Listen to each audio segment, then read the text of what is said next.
This is AI.R. Artists in Residence Broadcasting, coming to you once a week from New York City. Hello, John Cullum here for Air Broadcasting, and Emily Franco there. And I want to talk about something for my blog today. And it's a little personal, but it's a holiday time, and I'm thinking about gifts for people, and I'm also thinking, what was your favorite book when you were a little boy? What books have influenced you the most? What, me? You, John Cullum. Well, you're not going to believe this, but probably the Oz books. I can remember as a child, at the age of about 11, I guess, praying to God that, you didn't know this story, No. Praying to God that my opinion of the Oz books would not change when I got older. Oh, how lovely, John. Yes. So what was your opinion? I thought they were the most enchanting, wonderful stories that I liked them better than the Bible stories that I used, which I Did you like the Bible? Well, the Bible stories were pretty terrifying and pretty. Some of them incomprehensible, and I couldn't understand them. But the Oz always had a warm kind of. Even the scary parts of them were exciting and pleasant and thrilling to me.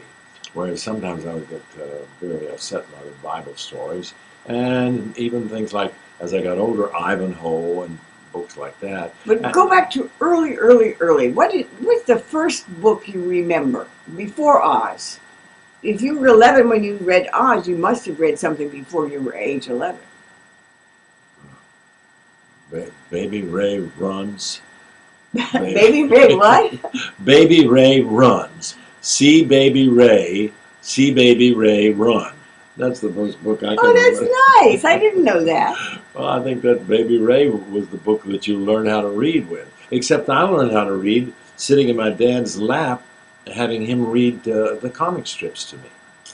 And that's my first beginning the beginning of my being able to comprehend what words meant. So when did you start reading Bible stories?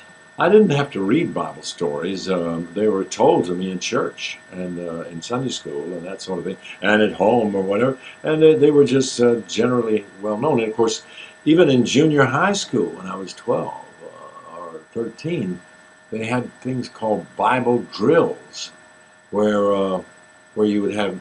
I could find any verse and chapter in the book in the Bible within anywhere from 5 to 10 seconds.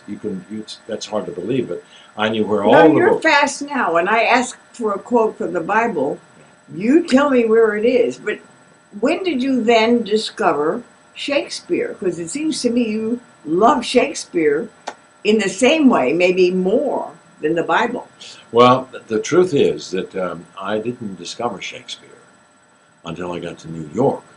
I mean, Not at all? I had courses in high school of Shakespeare, and I had courses in Shakespeare in college, and I'd seen maybe one or two Shakespearean plays, but it wasn't until I had gotten a part. My first speaking role in New York City was as Marcellus, doubling as Rosencrantz in a production of Hamlet, and it wasn't until I was in rehearsal and I saw how the words came alive, and I absolutely was mesmerized, thrilled. I was so excited. I was holding down another job of doing a spear carrier in the production of St. John's, which you saw me in. We didn't know each other at that time. But I was doing that at the same time I was rehearsing Shakespeare, and I would stay up at night, and I reread half of the canon of Shakespeare in less than 4 weeks. Okay, spear carrier Cullum. Yes, ma'am. So what are your favorite books now? Just give me the titles. Well, I don't have a favorite book, but I'm mainly a play reader, and Shakespeare, of course, is my favorite. Okay. I just want that conveyed so that when I think about presents for people, I can think, well, somebody might want an Oz book, someone might want a Shakespeare, and someone might want a Bible. So thank you, John.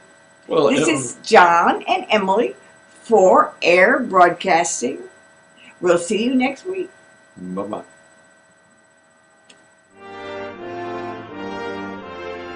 This is AI.R. See you next week.